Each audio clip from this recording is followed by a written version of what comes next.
J'ouvre la séance du 14 janvier 2019 à 15h17 précise. Avocat de la défense, levez-vous et présentez le sujet.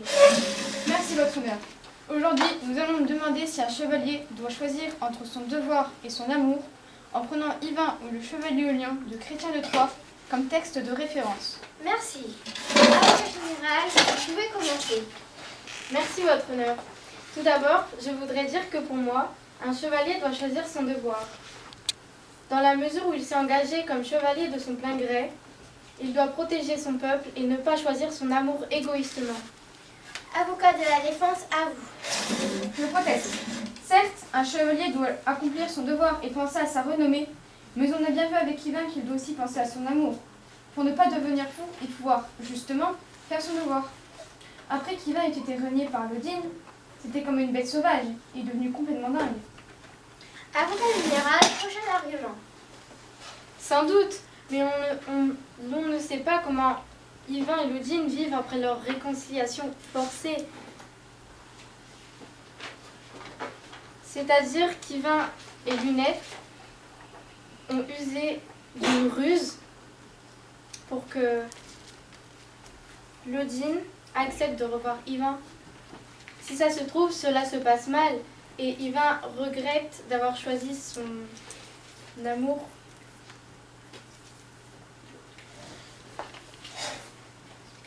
Avocat de la défense. Merci votre honneur. Quand bien même cela pourrait mal se passer entre Yvain et Lodine après leur réconciliation forcée, comme vous dites, n'imaginez pas le bien non plus. Ils peuvent très bien vivre en harmonie et en paix comme s'il ne s'était rien passé. Avocat de la défense, vous n'avez rien à ajouter? Non. Bien. Avocat général, vous pouvez passer à notre argument. Certainement, votre honneur. Maître, j'ai une question à vous poser. Est-ce que l'amour qu'Yvain a pour Lodine est vraiment de l'amour? Car personnellement, je trouve que c'est plutôt de l'esclavage. Ou alors, Yvain est complètement obsédé par Lodine comme une bête sauvage. Vous l'avez dit vous-même lorsqu'elle le quitte. Avocat de la défense, la parole est à vous. Merci énormément, votre honneur. C'est bien de l'amour, et de l'amour vrai, si j'ose dire. Et non de l'esclavage ou une passion obsessionnelle, comme vous le sous-entendez. Du fait qu'Yvain est complètement dévasté d'apprendre que ce qu'il pensait être l'amour de sa vie vient de le quitter. Et c'est un vrai représentant de l'amour courtois, car il est énormément amoureux de Lodine. Il a le cœur sur la main pour elle. Avocat général, avez-vous une matière à contredire l'avocat de la défense? Oui, votre honneur. Vous dites que c'est de l'amour vrai, mais il a quand même oublié son amour pour sa renommée. Donc, dans son subconscient, lui-même choisit son devoir. Bien, nous allons passer à délibération du jury, c'est-à-dire moi. Objection, votre honneur. Vous devez évidemment contredire l'avocat général ici présent. Objection acceptée, allez-y. En partant de la contradiction que vous venez d'émettre, je peux vous dire qu'Yvain a peut-être choisi sa gloire et son devoir au début, mais vous avez tort sur un point.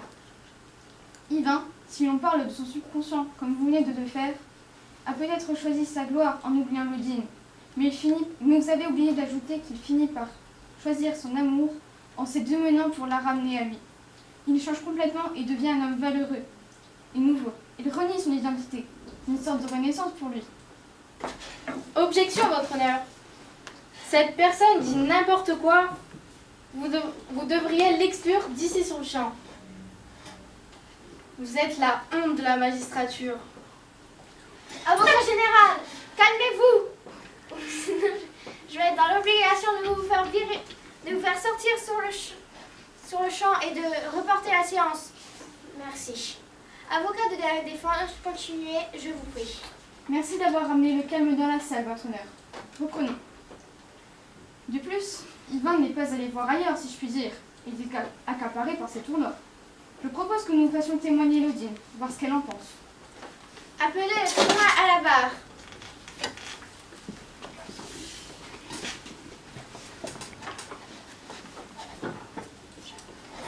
Mademoiselle, pouvez-vous nous décrire Monsieur Yvain?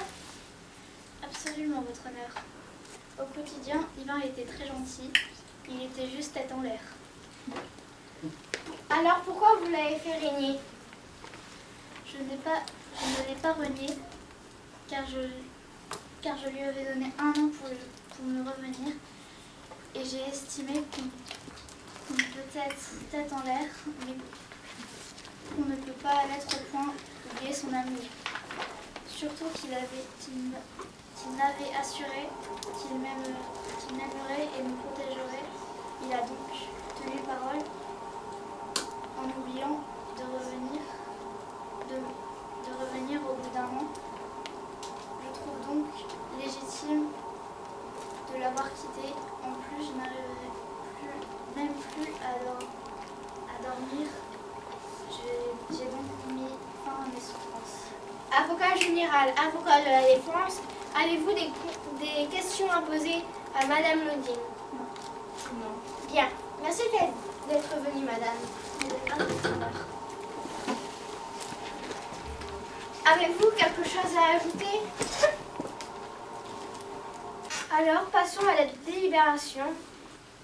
Oui, mais d'un autre côté, il a eu tort. Oui, mais il s'est rattrapé. Bien après une courte délibération de ma part, je propose de passer à la conclusion.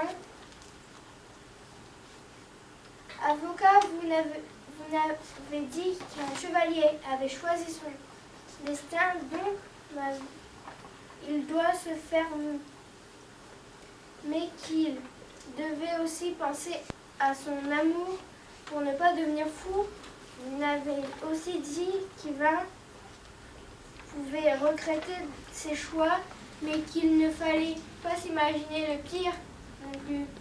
Ensuite, m'a été soumis qu'Yvain pouvait être obsédé par Lodine, mais que c'est le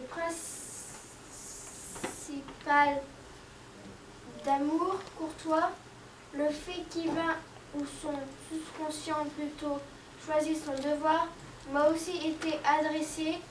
Plus tard, le témoignage de Madame Lodine, tout compte fait, après les arguments et les précieux témoignages que j'ai entendus, on peut dire que le chevalier idéal est un chevalier qui choisit aussi bien son amour que son devoir. Voilà, la jury a délibéré. Vous pouvez sortir, la séance est terminée. Objection, votre honneur. Objection refusée. Qu'est-ce que je viens de dire? Mais il n'y a pas de mais, sortez.